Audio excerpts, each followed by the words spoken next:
Hello, hello, hello. This is Gresh from the I Am CEO podcast, and I have a very special guest on the show today. I have Bretton Key. Bretton, it's great to have you on the show. Thanks for having me, Gresh. Yeah, super excited to have you on and talk about all the awesome things that Bretton's doing. But of course, before we jumped in, I want to read a little bit more about him so you can hear about some of those awesome things. And Bretton is armed with a BS in information technology and a knack for IT management, and is the innovative mind behind MyDateJar, an entertainment platform that redefines dating experiences. As the founder, he's shaking up the traditional dating scene, encouraging unforgettable moments over mundane routines. Get ready to dive into the world of unique connections with Bretton Key. And I'm super excited to have Bretton on. I read a little bit before we hopped in. He's a U.S. Air Force Reserve, and he's also a parent of 3 kids as well, too. But one of the things that really stuck with me is I heard from one of his interviews. He says dating is a never ending thing, and it should be equivalent to how people think of exercise and hydration. It should be something that's part of your lifestyle. And I think as much as I loved and I'm excited to kind of dive in and hear what he does, I think one of the things that he really said that stuck with me is that everything he does boils down to connection. So Bretton, excited to have you on the show. Are you ready to speak to the IMCO community? I'm very much ready, and I appreciate you doing your research. That's some good stuff right there. I appreciate it. Yeah, well, it makes it so much easier when you're doing awesome and impactful things. So I guess before we jumped in, let's rewind the clock a little bit, hear a little bit more on how you got started, what I call your CEO story. Okay. Well, my story is an interesting one, in my opinion. It sounds traditional where a lot of people were affected by COVID-19. That was a monumental time, not just for myself, but just really the world. Everything changed. But for me in my personal world, it was the feeling of this unsurety, and I was on the verge of losing my job. Everything in my personal life was just in flux. There was so many different challenges that I was facing, and through all those different challenges, I just kept having this idea, that this vision literally kept coming to me like over and over and over again.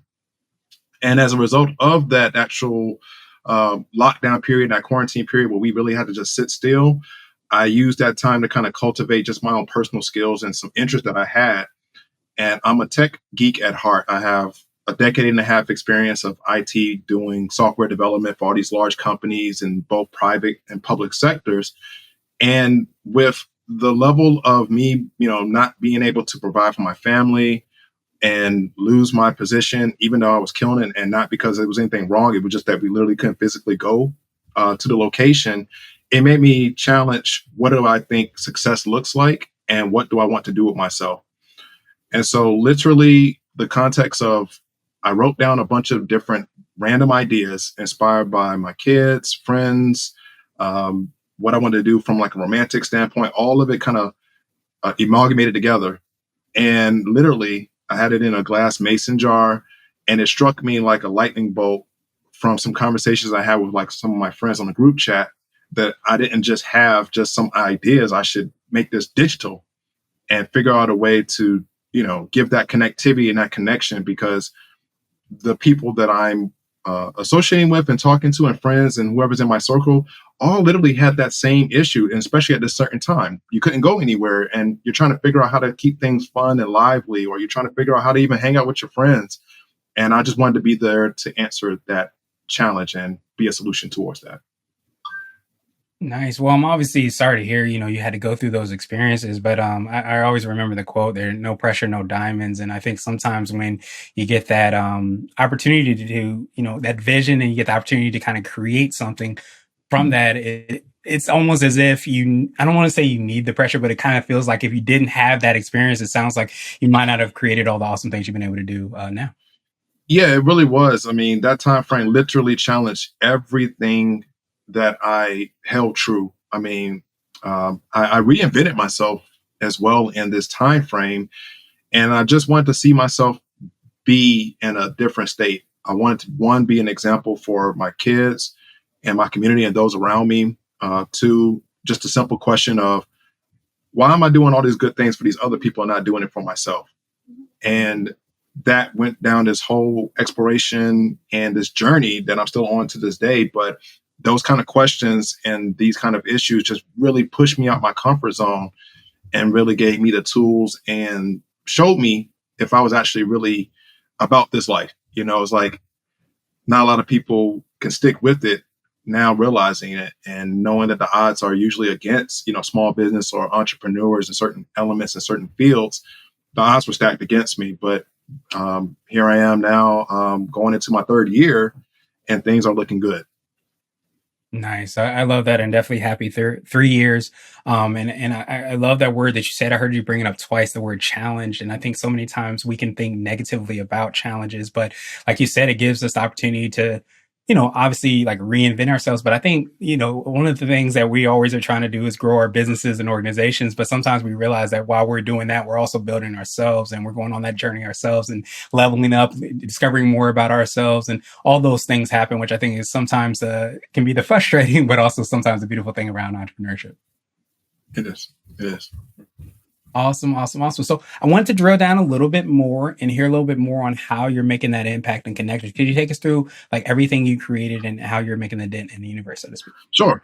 Sure. So one thing I thought about was constantly we're being surveyed and asked all these different questions about our preferences and what we like and what we don't like. And one thing I wanted to do was kind of take away that off your plate. I wanted to take away that extra decision. We have so much decision fatigue in so many different ways, especially if you are a person who has a family or if you are a professional and with your career, you got to think about so many different things out the day. So one, I wanted to allow you to kind of decompress, and the items that I'm offering are really randomized events and activities that allow you to just step out your comfort zone or whatever mood that you're in or whatever comfortability that you are in with either if you're in a relationship or if you're flying solo. All of this was designed to give you a clear path to fun things that you would do. So for example, one of my favorite experiences that I created in there is called the Chop competition. And if you are a Food Network person, if you've ever seen the show Chop, it's literally doing that element in your own home or going to some location that kind of allows that experience to happen. So I essentially either give you a direct description on how to make it happen, or depending on the kind of experience, I give you a direct location and a clear path to go there, and then also highlight that business who's offering those unique experiences. To close that thought, really, that is not really geared towards like the restaurants per se. I mean, there are some in there, but restaurants have kind of already been conquered in so many different formats and so many different ways. My challenge and goal was to get people to, figure out things that they don't normally get a chance to do every day, like maybe indoor picnic, pottery classes, axe throwing, bungee jumping, maybe, indoor skydiving. I wanted to be, elements of adventure. And then as well, things that will speak to mental health, speak to just the different things that you are maybe dealing with in whatever relationship to your partner or even your relationship to yourself. That's how the offerings themselves are aligned. And then to couple it, one of the biggest things, and again, with connectivity is communication itself, being able to talk to people, especially if you haven't, if you know these people for a long time, or even if you haven't known a person for a long time, how do you make that initial bond or connection? So we also offer a card game that goes along with it. And it's full of icebreakers and challenges and trivias and dares. And they're really, they seem very benign or kind of random, but they're really not. There actually is a lot of psychology and themes, and it's designed to spur conversation and to go down a rabbit hole of conversation. So I'm providing essentially a platform for you to find something to do. And then once you do it, I'm also trying to help you with, enriched time and better quality. Nice. I love that. And the first part is the app and then the card game, and they're two separate. Correct. They go together. I want to, right now, those are my two main offerings. I would love to have more. And when the time sees fit or when the opportunity presents itself, I will offer more. But for right now, these two things, again, came from very small beginnings. And I didn't even think of this as a business. I didn't even think of this as even like a product. I was just trying to just meet a need and test out some things when the world, like I said, had changed so drastically. The rules changed. So I was like, well, let me change the rules along with it. And that common thing is still there, where you want to connect with people. You want to have those fun memories and laugh the night away, or you want to, just get lost in that moment and not have to worry about the stresses and the weights of the day or yesterday's problems. You want to live in that moment. And that's the side of history, or that's what the offerings are geared towards, that I'm leaning towards. Nice. I love that. It's so funny that you said that, and I love that you said the phrase "the rules have changed." And I think so many times, and I don't know how you feel about this, especially during the pandemic. I think some of those ways that we weren't having the connecting were kind of amplified. We felt more Yeah, isolated, I think, during that time. And I feel like that, of course, happened during the pandemic, but I feel like we'd been going towards that path anyway. So I love that you paid attention to what was happening, the questions that your friends were asking, just all of those things, and created both of these products. Because I think at the heart of it, it gets back to the thing that we're craving, whether we were in a pandemic or we weren't in a pandemic, that connectivity, that connection, all that opportunity is, I think, gets back to like the human element of business, of life, of everything that we sometimes can kind of zoom past or zoom over. I agree totally. With me being, again, I'm a nerd at heart. I love, love, love technology. But just as much as I love technology, I always look at it from a perspective of necessity versus a crutch. And so the necessity element is that we as a whole, as a culture, we need more human interaction, and we need better communication to deal with this diverse and high, stress environment and world. At the same token, technology is advancing in so many levels. I mean, here we are on an AI revolution, and we have, memory itself being the cheapest it's ever been, and we have so many capabilities, and all these capabilities kind of lead to distractions, and actually are fundamentally ways to push you apart.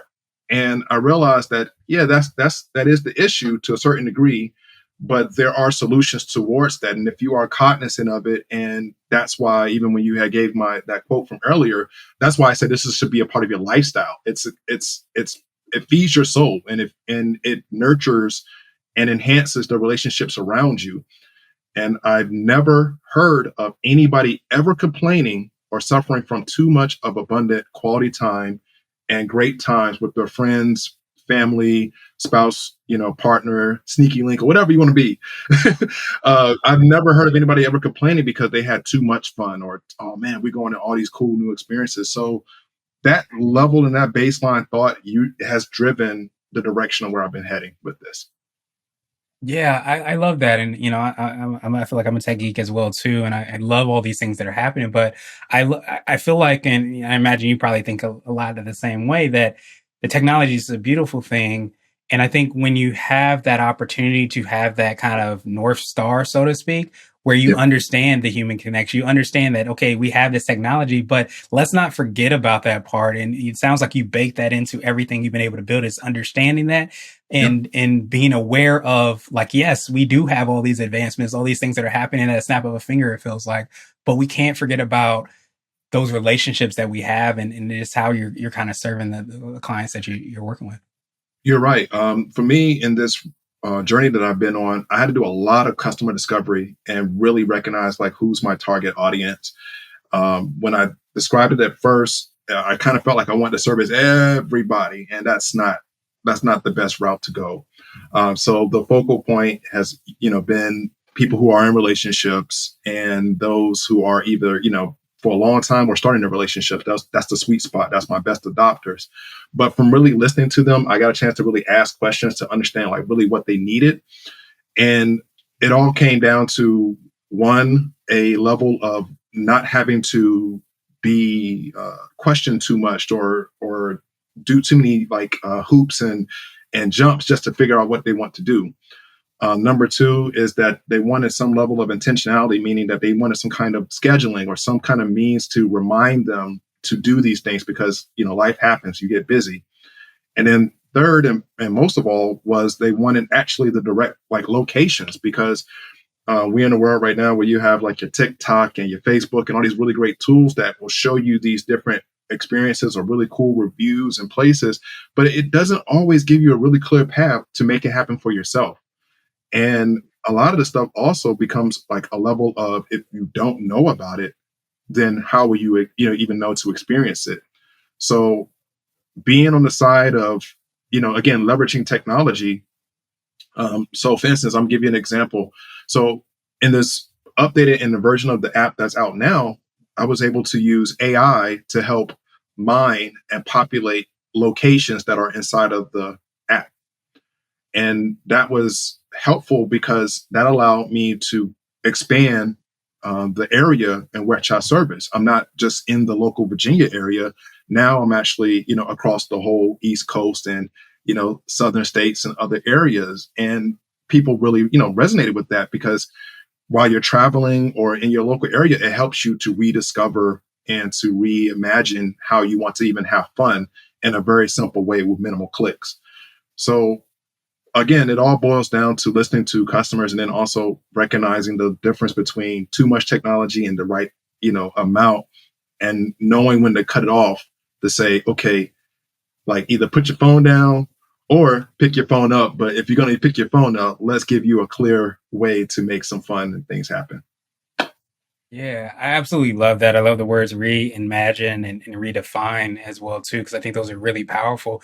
Because I think anybody has seen those those reels or the shorts or whatever, and it's like, oh, that looks really really cool. I want to do that, and then you kind of feel like you have to be a travel planner to get it done because there's so many things Yeah. that you have to hoops you have to jump through. Let alone if you want to do that with your wife, girlfriend, husband, whatever it is, someone you're dating, whatever it is, it ends up being more and more and more that you kind of are discouraged to do that. So I feel like it's almost like that easy button where you're able to kind of understand the importance or the technology that's around, but you really understand that pain point that people kind of go through where they're like, okay, well, what do I do next? How do I make this actually happen? So I can also be like I just saw in that short.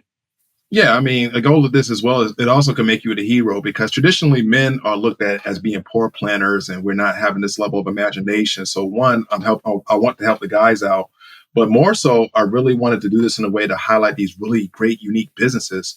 There was a great business here that I loved a lot. Actually, I got a chance to experience firsthand. And once I started going down this was like one of the first places that I was like, hey, I have to put this in here because I know I, enjoyed this experience myself, but I know others would too. So it was a candle company, a do-it-yourself candle company called Sugar and Grace, and this was owned by a black woman, and she was very successful. And I loved the dynamic that she offered, and it was candle making and perfume making, and very nice ambiance and a very vibrant setting in a nice marketplace area. And I'm like, man. And I'm like thinking of it like if this is around here, I can only imagine in other major cities or other major venues what's available. And so, again, I just wanted to give people a way to figure this out without them having to do a lot of legwork. I'm doing the legwork for you so that you can focus on that fun time and unlocking those deeper connections and new levels of conversation and whatever else that brings.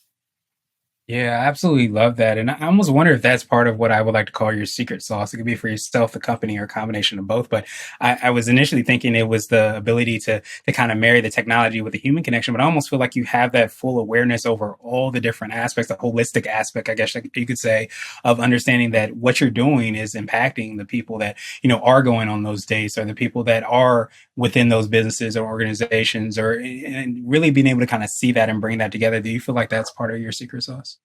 I do, but one thing I had kind of mentioned as well is that the ability to like put my thoughts on paper has been monumental, and I have several like different planners and different books for different capacities.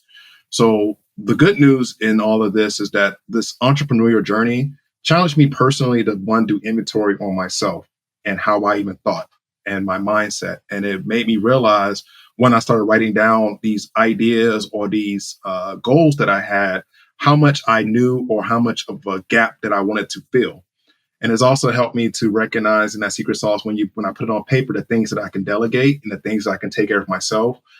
And also it allowed me to have a clear, measurable and metrics and goals and things that I can actually see like how this is working. And if I can't measure it, then I can't tell if it's actually working or not.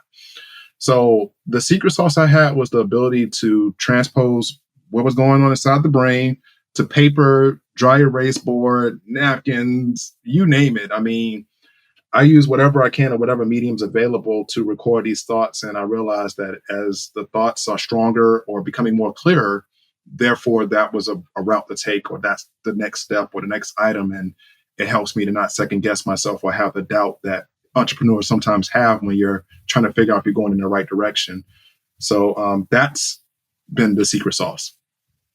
Nice. I love that. And I think that's so powerful because I think I often say, if you run your own race, you can't lose. But I think so many times we don't take the inventory of ourselves, our visions, our goals, our passions, all those things, even know what race we should be running or what lane we should even be in.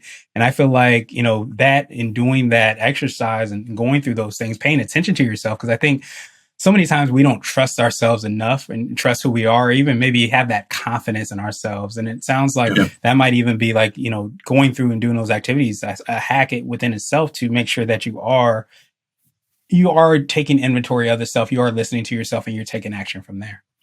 Yeah, I totally agree. I want to say not to go off on a tangent on this, but one thing for me and the feeling that I had was knowing if I can do it. And a lot of people just seeing some of the success that I have garnered, saying, "Oh man, good job, Brett. You're doing it," and then me actually believing it and me actually accepting it. The level of what it takes, the inner dialogue and the inner turmoil it takes to even, do this day in and day out. I knew that I was in the right path for this because of my whys. I wasn't motivated by money or fame or notoriety. I was really more motivated by just the value that I was trying to bring, which is that connection element.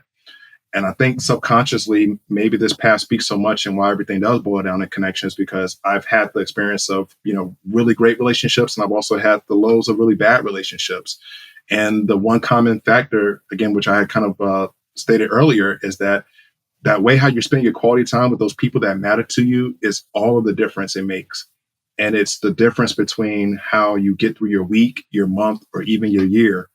And it's something that we neglect in so many ways, and we neglect ourselves or we neglect our partners, and we don't do it on purpose. But once you really are in the hustle and bustle, or once you're trying to make certain things happen, uh, it becomes an issue. And so all these things kind of like came together in this perfect storm. And I knew that if I kept going down this path and helping people and avoid the feeling of that, feeling lonely or feeling disconnected or feeling like you don't have a clear path to your next adventure, I know how that can take a toll. So this was like one of those things as well to let me know that even when I wanted to give up or I didn't feel like that path was even as clear as it is how I'm describing it, it allowed me to put one step in front of the other and keep going forward. Yeah, I appreciate you so much in sharing that. And I think that I often say, like, as much as we want to know, everything that you're doing, sometimes it's even more important to know why you're doing it and Yeah, what that passion, what that flame is. Because, as you go through the peaks and a lot more of the valleys at times, you need that in the gas tank, so to speak, and you need to be able to pull from that to keep going. And I think if we don't like tap into that, or if it does become, and I don't want to minimize, I know how important, money can be a tool for you to do really things, but I think sometimes when we get that as our focus or being, and getting all the accolades, it can kind of limit what will really fuel us during those really challenging times. I agree. I mean, I went into different incubators and accelerator programs that really taught me a lot. And it really humbled me too, because here I am, I have these different, degrees and certifications and all this experience for all these number of years. But once I kind of went down this road, I realized how much I didn't know and still have yet to learn. And so it really allowed me to see the world in a different perspective. And I always boil everything down to the level of value and intention. And if those two things are in alignment, where you're trying to always constantly deliver the value and your intentions are always good because you're fundamentally trying to help or solve a problem, everything else is going to come in due time. Everything else, like the money, the adoption, the level of whatever heights that you're trying to reach, is going to come in due time because you're in the right alignment, in the right mind frame, and in the right actions to allow these good things to happen.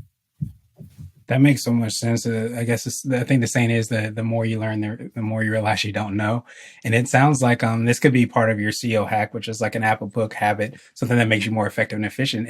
Was it those incubators being able to kind of learn from others and realize that there was, I guess, more to be learned. There was more Yep. that you can kind of be challenged with to get to that next level. Yep. That mentorship alone too, that was actually even the biggest thing being able to talk to people in a space who a lot of them didn't look like me, or some that did, but it was the fact that they were able to talk a language that I've been trying to learn how to communicate. The toughest thing in all of this, especially when you're really are driven and trying to have growth, is being able to communicate your vision and your mission to people who have no stake in the game or don't know what the heck you're talking about, or should, even wonder like, why should it even matter to them?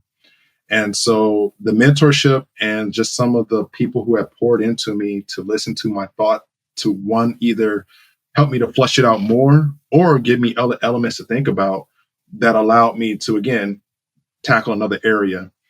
And the one thing that I do as a result of that is that I'm constantly seeking the knowledge, or I'm constantly seeking, whatever tools or resources and service available that allows me to mitigate it, because it's not a speed thing, it's a quality thing. And it's the quality of my offerings, it's the quality, of my thoughts, it's the quality of how I'm able to communicate my ideas, it's the quality of how I'm able to communicate my passions for this, is the difference maker day in and day out that allows us this story to keep going and keep advancing. Yeah, it's so funny you said that. I know before we hopped on this, you talked about, I think you said the word analog. You're more old school in those things, but I think that in this day and age, speed is the most important thing. We want it yesterday. We want it the day before that, the week before that. But I think so many times with that, it feels like we've gotten further and further away from like quality connections, quality products and services, all those things. So I love that sounds like a really strong element to yourself, but also of everything you've been able to build. And I almost wonder if that could be like your CEO nugget, your word of wisdom or piece of advice, something you might tell your favorite client or even your younger business self, is to maybe not be in such a rush and to focus on the quality and the impactfulness that can come from that quality. And that's actually what happened. I don't, most people don't realize, but there's two versions of my app. The original version would be considered the prototype, or the MVP.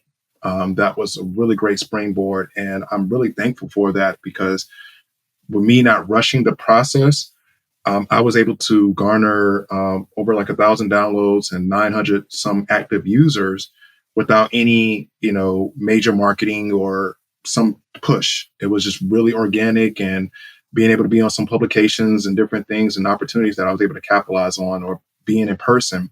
But the good thing about that is because I didn't rush that process, I was able to really deep dive into what my target audience really needed. And once I stripped away some of the fluff or some of the things I thought were the things that matter, and I did more of a leaner approach towards it, that's where the magic happened. And I'm very thankful, because now I have a version of the app that's available that supersedes what I had even originally thought, and actually over delivers on certain contexts and concepts and things that the user base wants.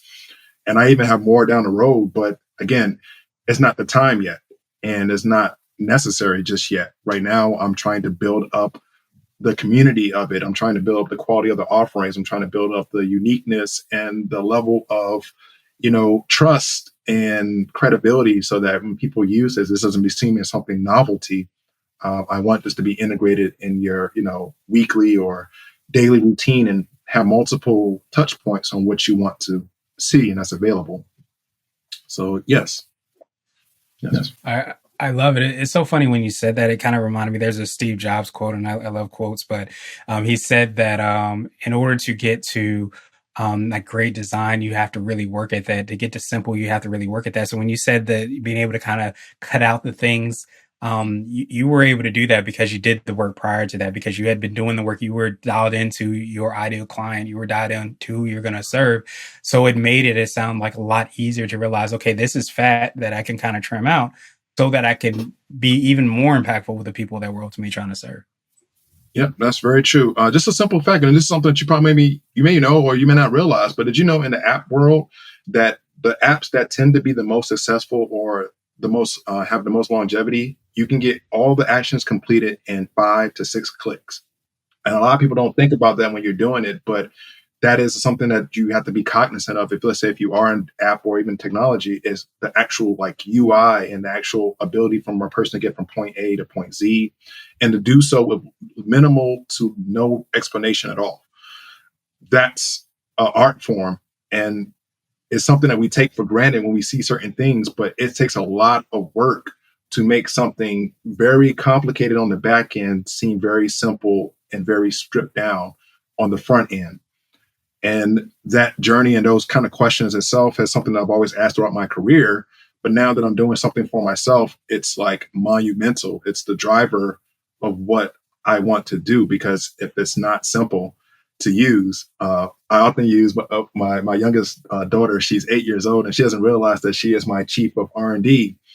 And I ask her simple questions, or I give her certain things. I'm like, if you can figure this out, if I give it to her and she understands how to get from point A to point Z, or she understands the context of what I'm trying to do, that means I'm doing something right. So again, exactly to that Steve Jobs quote, that exactly is true. That's, you can't get around it.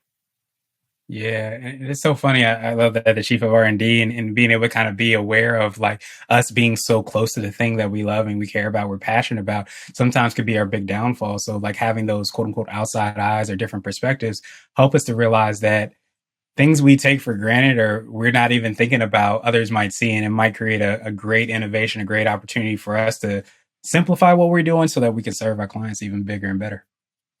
Okay, guess, and that's true. That's very much true. Awesome, awesome, awesome. So now I want to ask you my absolute favorite question, which is the definition of what it means to be a CEO. And our goal is to have different quote unquote CEOs on the show. So, Brenton, what does being a CEO mean to you? Being a CEO means to me accountability, intention, and value. Accountability of myself and accountability to those who I'm trying to serve. The intentions to serve them in a way where I want their relationships to be better, to be more fruitful and longstanding, and then always again delivering the value. And this value is not always just to my end users, like from my, like me and you using the app. This is also referring to like the businesses that I'm trying to engage with, because they need a voice and they need a platform as well to thrive and to do things as well, so they can also give back to their communities or give back to whatever that they're trying to accomplish. So those are my levels of what it means for me to be a CEO. Nice. I love that accountability, intention, and value. And I think so many times we can lose sight on like why we're doing the things that we're doing. And I especially love that intention and value part, because I think once we start to realize that we have intention, we start to really drill down and even be held accountable to the people that we're trying to serve, whether we're talking about clients, customers, business that we're partnering, all those different, factors play a part. And we're almost fueled by that to be able to try to provide as much value as we can, as painlessly as possible. Yes. Awesome, awesome, awesome. Well, truly appreciate that definition. Of course, I appreciate your time even more. So what I want to do now is pass you the mic, so to speak, just to see if there's anything additional that you can let our readers and listeners know. And of course, how best people get a hold of you, download the app, find out about the cards, find out about all the awesome things that you're working on. Okay, so if you want to find out more about me or just really connect with me on a one-on-one basis, I'm here for you, and I mean that sincerely. So you can go to BrettonJKey.com. That's my whole name, Bretton, BrettonJKey.com. And right now, if you download the app, it's free to download, but I'm doing something even crazier. I got kids to feed and going to college soon, but forget that. I'm really committed about giving people authentic and really fun experiences. So I'm doing a challenge called First to 5K. So if you download the app right now, the first 5,000 users, you get unrestricted access to the app for free for a year. And only thing that if there is a cost is that if you happen to find an event and it has like a ticket that, to pay for that ticket or to pay for that exact experience, that's the only thing you're paying for. That's not going to me. That's going directly to that venue or that business to help them out. I truly want to hear and be a part of your story to better quality time and best experiences. So if you download the app, which is again MyDateJar, available on Google and Apple, first to 5K, the first 5,000 of you, please download. It's free. You have nothing to lose, and that's my biggest call to action that I would want to deliver for you. Awesome, awesome, awesome. Well, I truly appreciate that, Bretton. We will have the links and information in the show notes as well, too, so that everybody can follow up with you, download the app, and take advantage of that offer that you provided. So thank you so much for that. And I truly appreciate you for all the awesome things that you're doing and you're creating. But I think the thing I most appreciate, as I kind of talked about, earlier, is we often can forget about that human part. We can often forget about the connections, the impact that we're having, the value that we're creating. And I think so many times we think that, oh, with all this technology, we can't do that. But I think when we start to be more creative, we start to think and have those visions that we have and start to execute on them. That's when we start to create new innovations and opportunities. So thank you so much for doing that, my friend. And I hope you have a phenomenal rest of the day. Thanks, Gresh. I appreciate you. Thank you so much.